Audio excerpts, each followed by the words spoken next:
પોતપોતાના ગુરુને પણ માનતા હોય એટલે ગુરુના પણ આશીર્વાદ આજે મેળવીએ છીએ. તો બોલો ચતુર્ભુજ રાય કી, ચતુર્ભુજ રાય કી, ભારત માતા કી, વંદે. અત્યારે આપણે સૌ જોઈ રહ્યા છીએ સૌરાષ્ટ્ર નિંબાર પીઠ 1008 અને આપણને હમણાં જ કહી શકાય ભલે 1.5-2 વર્ષ થવા આવ્યા પણ હજી હમણાં જીર્ણોદ્ધાર થયો એવું નવું મંદિર, નિજ મંદિર જ્યારે જેમને હાથેથી આપણા આખા વિસ્તારને પંથકને આશીર્વાદ મળ્યા છે અને આ મંદિરનો જીર્ણોદ્ધાર થતો હતો ત્યારે પૂજ્ય લાલદાસ બાપુએ તમામને જોડ્યા હતા. થોડી ચર્ચા થતી હતી ભાઈ 10-10, 5-5 રૂપિયા દરેક ઘર દીઠ આપણે લેવા.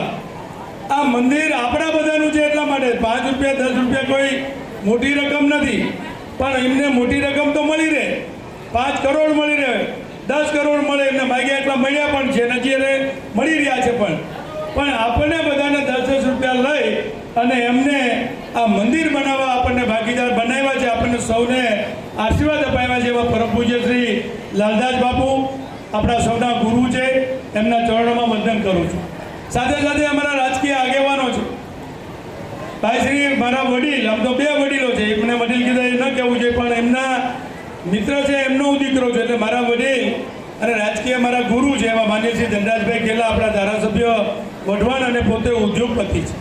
એમને આપણે સમલા રોડ ઉપર ખાનનો વેપારી છે, બહુ મોટા વેપારી છે, ત્યાં આખી હવે નવો ડેવલપમેન્ટ કર્યું છે અત્યારના યુગ મુજબ એવા ધનરાજભાઈ, વડીલ શ્રી રહ્યા કાકા, એ જ રીતે અમારા મમડુભા, નારુભાઈ, રણજીતભાઈ, અમારા પાર્ટીના શંકરભાઈ હોય, બિપિનભાઈ હોય, તાલુકા પંચાયતના પ્રમુખ અમારા જનકભાઈ, રઘુભાઈ કારોબારી ચેરમેન, કાળિયા સમાજના આગેવાન હરપાલજીભાઈ, બિપિનભાઈ, શહેરના પ્રમુખ રાજેશભાઈ, આમ તો નામ બધાના બોલી શકો, આખી ટીમ છે. હજુભાઈ માર્કેટિંગ યાર્ડના ચેરમેન અમારે વિશુભાઈ, એટલે બધી જ્ઞાતિના લોકો, દલિત સમાજના દિનેશભાઈ અમારા ચેરમેન શ્રી, ઉપર બધાએ મંચ પર બિરાજમાન આપ સૌ આ વિસ્તારમાંથી અને બહારગામથી પણ જેમને ગુરુ ગાદીમાં આપણે દર્શન કરવા આવ્યા છે, સૌ ભાવિ ભક્તો, વડીલો, માતાઓ અને બહેનો, ખરેખર તો મારે અહીં કંઈ અત્યારે બોલવાનું ન હોય, હું તમારી જેમ આશીર્વાદ લેવા આવ્યો છું.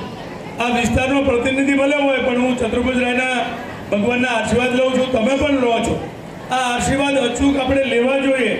આજે ગુરુ પૂર્ણિમા હું બધે જાઉં છું પણ પૂજ્ય બાપુને ત્યાં મંદિર બનાવ્યા એ પહેલાં પણ આ મંદિરમાં આપણે બધા ખૂબ આવતા જતા હતા. અત્યારે બાપુએ જે રીતે સુખ દુઃખના સાથીદાર બન્યા છે, મારે આ પ્રસંગે આપણે બધાને જણાવવું જોઈએ, તમે બધા જાણો પણ છો પણ જાહેર જીવનના નાતે મારે અવારનવાર મળવાનું થાય ત્યારે મંદિર થકી જે ધનરાજભાઈ સેવા ચાલે છે એ ના ભૂતો ના ભવિષ્યથી. સંતો તો બધા હોય, આપણે કોઈની ટીકા નથી કરવા જતા, સંત છે એ મહાપુરુષ છે, આપણા માટે ભગવાન છે. પણ અહીંયા આપત્તિના સમયે, કોરોનાના સમયે જ્યારે માણસો આમ ડબ ખબર ન પડે એમ મરી જતા હતા, એવા સમયે મંદિર થકી બાપુએ આપણને ઘણા બધાના જીવ બચાવ્યા. અતિવૃષ્ટિ હોય, સુખડી ચડ્યા અને છાશ લઈને તરત જ તૈયાર હોય, અમને બધાને ક્યાંક બની ગયું છે, તમે ચાલો ક્યાં દેવા જવું છે. જે વિસ્તારમાં કોઈ ન હોય એવા વિસ્તારમાં આ બધી પરિસ્થિતિમાં એ મદદ કરતા હતા. અને કોરોનામાં વિશે જેમ હમણાં મેં કીધું ને કે દવાખાનામાં જગ્યા ન મળે, ઓક્સિજનના બાટલા ન મળે, ભાવનગર મહારાજના ઓક્સિજનના બાટલાને શું લેવા દે, પણ એ ભાવનગરથી વર્તેથી ને ગમે જગ્યાએથી લાવીને એ અમને કે ગમે એટલા રૂપિયા થાય તમે ઓક્સિજનના બાટલા આપો, પછી મારે વિતરણ કરવું, વિતરણ મફતમાં, તમને કંઈક ભાઈ બાટલો પછી મને પાછો દઈ દીધો. આ વાત આજે એટલે કહેવી પડે કે એમના ગુણ ગાતો નથી, સાચી વાત કરું છું.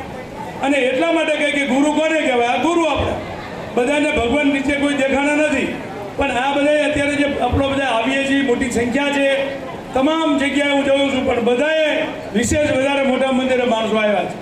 તો એ આવ્યા છે કોઈ હરીફાઈ નથી પણ અહીંયા શ્રદ્ધા અને આપણને સૌને બાપુ દરેક 15મી ઓગસ્ટ હોય, 26મી જાન્યુઆરી હોય, શાળાના કોઈ પણ પ્રસંગો હોય, દીકરા દીકરીઓના વિદ્યાર્થીઓ માટેનો વિષય હોય, સર્વ રોગ નિદાન કેમ કરવાનો હોય, ગામનું કેમ ભલું થાય એના માટે કામ કરે છે. એટલે આપણે બધા બાપુના ચરણોમાં વંદન કરીએ છીએ. આજે એમના ચરણોમાં વંદન કરીએ છીએ.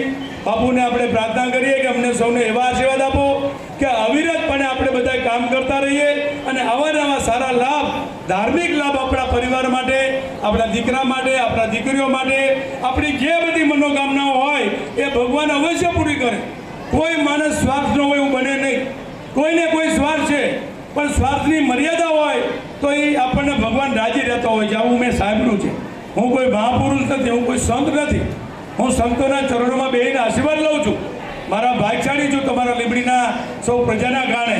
મને આ વખતે અષાઢી બીજની યાત્રાના ભૂતોના ભવિષ્યથી કલ્પના નહીં. બાપુને કીધું તમે અમારું કહો નહીં, અમે તમારા મંદિરના કારણે બધાને બોલાવ્યા છે.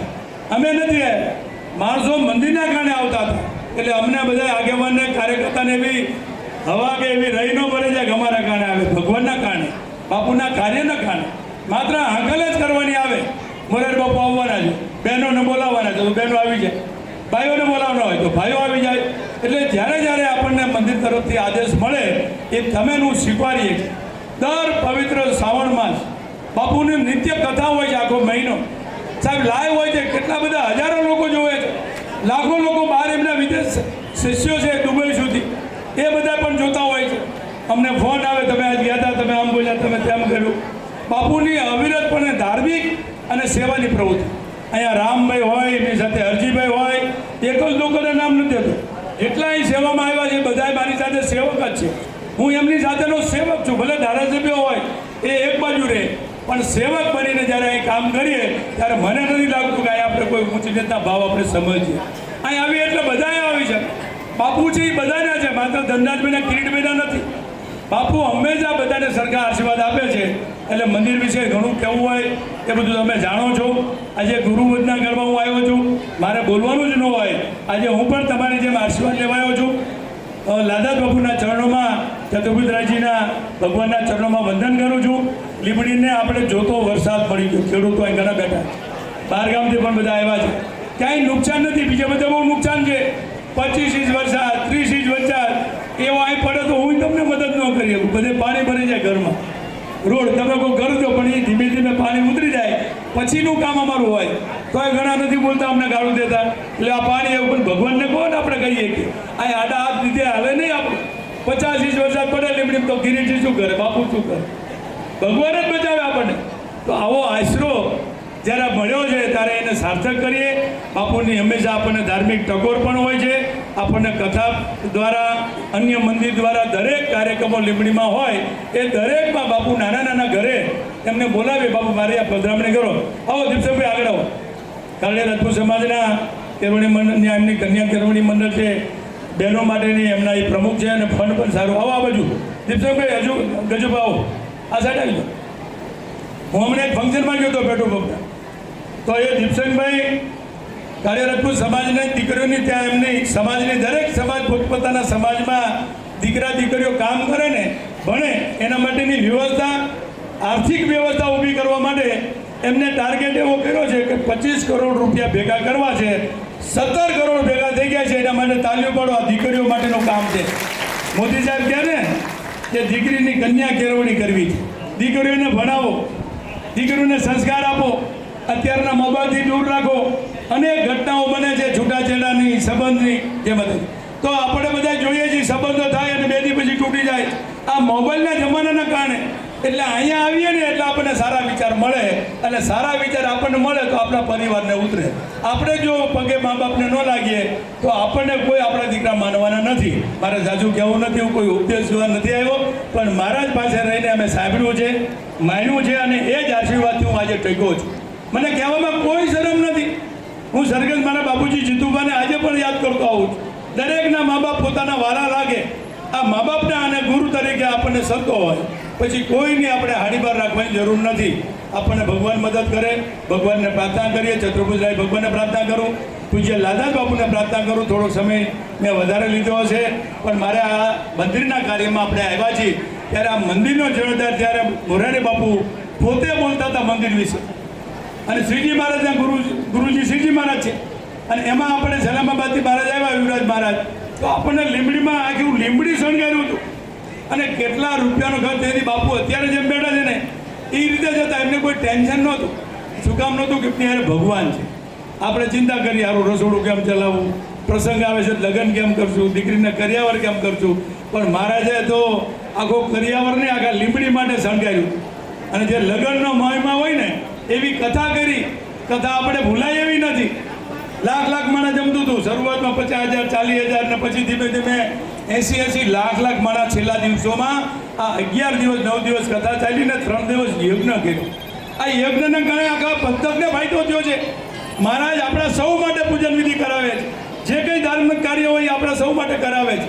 વ્યક્તિગત એમને કોઈ લાભાલાભીનો વિષય નથી. અમારે કદાચ હોય મત લેવાનો, પણ એમને કંઈ જ નથી. એમને તો કોઈ પણ પક્ષના આવે પગે લાગે એને આશીર્વાદ આપે. અહીંયા જેટલા કામ કરવા આવશે એને આશીર્વાદ મળે. જેને ન લે એ પછી જે હોય, પણ આપણે જેટલા લઈ છીએ એટલા ભાગ્યશાળી. કારણ કે આજનો દિવસનો મહિમા બહુ મોટો મહિમા છે. હું સૌને ભક્તોને, મારા વડીલો, માતા પિતાઓને, બહેનોને હું વંદન કરું છું. ટ્રસ્ટી તરીકે મેં આ વાત કરી છે. હું કોઈ ધારાસભ્ય તરીકે ભલે હોય, પણ ટ્રસ્ટી તરીકે બાપુએ હંમેશા અમને બધા ટ્રસ્ટીઓને, સેવકોને મોટા કર્યા છે. જે કંઈ કાર્ય હોય કે આ ફલાણા કરે છે, આ ફલાણા કરે છે, એમને નથી કીધું હું કરું છું. અભિમાન નથી, નિરઅભિમાની આપણા સંત છે. તો એમના ચરણોમાં વંદન કરી અને મારી વાત પૂરી કરું છું. ગુરુને બધાના દર્શન કરવા છે. હજી મારે આજે લીમડી પછી સાયલા 7-8 જગ્યાએ બધા ગુરુ આપણા છે, મંદિર બધા આપણા છે. દરેક જગ્યાએ ગુરુના આશીર્વાદ લેવા મારે જવાનું છે. બીજે જતો આવ્યો છું. મારી ક્યારના મારા ઈચ્છા જ હોય અહીંયા આવવાની, પણ અમારી આખી ભાજપની અને નગરપાલિકા અને તાલુકા અને શહેરની ટીમ, હું કોઈનું નામ રહી ગયો હોય તો માફ કરજો, પણ અહીંયા ટ્રસ્ટી તરીકે તમામ જેટલા આવ્યા છે એ બધાનો હું હૃદયપૂર્વક આજની તારીખ, આજે ગુરુ પૂર્ણિમા છે, પવિત્ર દિવસ છે. છત્રપતિ રાય ભગવાનને ફરીવાર પ્રાર્થના કરું, તમે અહીં આવેલી મનોકામના જે કંઈ ભગવાને તમે ધરી હશે એ સિદ્ધ થાય, તમે સુખી થાઓ એવું પૂજ્ય મહારાજ શ્રી આશીર્વાદ આપજો. હું તો ભગવાનને પ્રાર્થના કરું છું. મારે આશીર્વાદ દેવાનો મને હું લેવા આવ્યો છું, તમને ક્યાંથી આપું? પણ ભગવાન પાસે આપણે આશીર્વાદ લેવાના છે. તો છત્રપતિ રાય ભગવાનને કહે કે મને ને તમને બાપુ થકી આપણને આશીર્વાદ મળે, અવિરત આશીર્વાદ મળે. અને આપણી 1, 2, 3, 4 એમ જગન્નાથ યાત્રા આપણી વધારે થવાની જ છે. આખું લીમડી ભારત ના ભૂતોના ભાઈઓથી બધા મને ફોન કરતા હતા, કિરીટજી શું કરું? ભાઈ છત્રપતિ ભગવાનને આપણને પ્રાર્થના. બધી જ્ઞાતિ જોડાણી જળયાત્રાથી બહેનો શંકરભાઈ બેઠા છે, દલસુખભાઈ છે, રાજેશભાઈ છે, અમારા દલવાડી સમાજના. હું કોઈ જ્ઞાતિનું નથી બોલતો, પણ જે જ્ઞાતિ મદદ કરતી હોય એનું કહેવું જોઈએ. કારણ કે એને આશીર્વાદ વધારે મળે. જેટલા અહીંયા ઉપયોગમાં આવ્યા એ બધાય મળે છે આશીર્વાદ. તો એ જલયાત્રા પણ એટલી સરસ નીકળી. બીજે દિવસે આપણી યાત્રા નીકળી. આ યાત્રા સફળ થાય એનું મૂળ કારણ હોય તો આપ સૌ સેવકો અને પ્રજાજન છો એ બાપુને માનો છો, મંદિરને માનો છો, એટલા માટે થઈ છે. અમે ને તમે બધા પૂરક બન્યા છીએ. આવનાર સમયમાં મંદિર આપણને હાકલ કરે ત્યારે ગમે ત્યારે આ રીતે તમે આવો. આટલું જ બાપુ વતી, ટ્રસ્ટી વતી હું કહી શકું કે જ્યારે બોલાવો ત્યારે તમે આ રીતે આવતા રહેજો, ગુરુના આશીર્વાદ લેતા રહેજો, અને આપણે આ ધાર્મિક લાભમાં આપણે બધા પરિવાર માટે લાભ લઈએ. એટલી વાત કરીને મારી વાત પૂરી કરું છું. ફરી વખત છત્રપતિ રાય કી, ભારત માતા કી વંદે. સૌનો આભાર. આજ મને પણ રામે કીધું થોડું ખેંચી લેજો, પણ પૂજ્ય બાપુના આશીર્વાદ આજે અમને મળ્યા. કારણ કે આપણને બોલવા જ નહોતું. અમને ઘરે આવીને મળવા ત્યારે આ બધી વાત કરું તો સાંભળે નહીં. આજ તો ક્યાં જાય, ગુરુ તરીકે બેઠા છે, સાંભળવું જ પડે. નકર વખાણ ગમતા નથી, ખરેખર નથી ગમતા. એ અમને કોઈને જ કહી દે કે આ શું આપ્યું, કે આ ફલાણા તરફથી છે. ભાઈ આ બધું તમારું છે, અમારું નથી. પૂજ્ય બાપુના ચરણોમાં વંદન કરી અને મારી વાત પૂરી કરું છું. મારે બીજે આશીર્વાદ લેવા જવાનું છે. ગુરુ પૂર્ણિમા છે, મારા આખા વિસ્તારમાં પણ જવું જોઈએ. આ ટ્રસ્ટી તરીકે ખરેખર આજે મને ગૌરવ અને આનંદ થાય કે જે મંદિરમાં આટલા બધા ટ્રસ્ટીઓ હોય, આટલા બધા દાતાઓ હોય, આ દાતાઓ વગર કોઈ આ બેઠા છો ને, નવું લાગે છે. આ મંદિરનું નવું જ લાગે. હવે થોડા 1-2 ટાઈમ જે ભગવાનની કૃપા થાય જગદીશ દાદાની, ભાઈ આપણા છત્રપતિ રાયની, એટલે તમે વિચાર કરજો કે આ એમનું જે મનમાં બાપુએ ધાર્યું છે એ સારું હોસ્પિટલ કરવાના હોય કે લીમડીને જે આપવાના હોય છે એ બોલેલું થાય છે. અને આપણે નજર અમે જોયું આ મંદિર થશે કે નહીં થાય એમ માણસ ચિંતા કરતા. એકવાર તો કથા બેસાડી ત્યારે બાપુને બધા એમ કહેતા હતા કે પૈસા બહુ બાપુને વધ્યા છે. એટલે પછી અમે બાપુ પાસે હેન્ડે જઈને એટલે બાપુ વાતું પડી છે. અમારી મળે રાજકારણમાં છે, તમારી મળતી પણ બધું અમારી તો મળે, પણ તમે તો સંત છો, તમારી વાતો મળે છે. પણ કે શું મળે છે? બાપુ પૈસા કેટલા વધ્યા કથામાં? મને કે જોડવાના છે, તમારે ભાઈ હોય મને દઈ જાઓ. કે માણસો આવો હિસાબ રાખે, એટલા બધા માણસો ને એટલું બધું દાન આવ્યું છે ને બાપુ તો સારા રૂપિયાવાળા શીખે છે. એમને નાનો માણસ હોય ને રૂપિયો નાખે ને એ બરોબર છે, અને 500 કરોડ આપે ને એ રૂપિયા બરોબર છે. એટલે આ જગ્યાનું આ તપ છે, એ તપને આ જાળવી રાખીએ. એમને જાળવી રાખ્યું છે એવું આપણે માનીએ છીએ. ઘણી બધી ગુરુગાદી છે, પણ એની નીતિમત્તા, એનો ધાર્મિકતા, સેવાકીય પ્રવૃત્તિ આ જ્યાં થાય ત્યાં મારો ભગવાન હોય એટલું એને વિરમું છું. આપનો આભાર. સોટા કાશી તરીકે ઓળખાતું આ લીમડી ગામે ભગવાન ચતુર્ભુજના સાનિધ્યમાં ભેગા થયા છીએ ત્યારે આ મંદિરના મહંતને આપણે ગુરુગાદી તરીકે જેને ઓળખી છે એવા બાપુ લલિત કિશોરદાસજી બાપુ, આ વિસ્તારના લોકપ્રિય ધારાસભ્ય ભાઈ શ્રી કિરીટસિંહ રાણા સાહેબ, માજી ધારાસભ્ય ભાઈ શ્રી ધનરાજભાઈ, મંચસ્થ મહાનુભાવો ઉપસ્થિત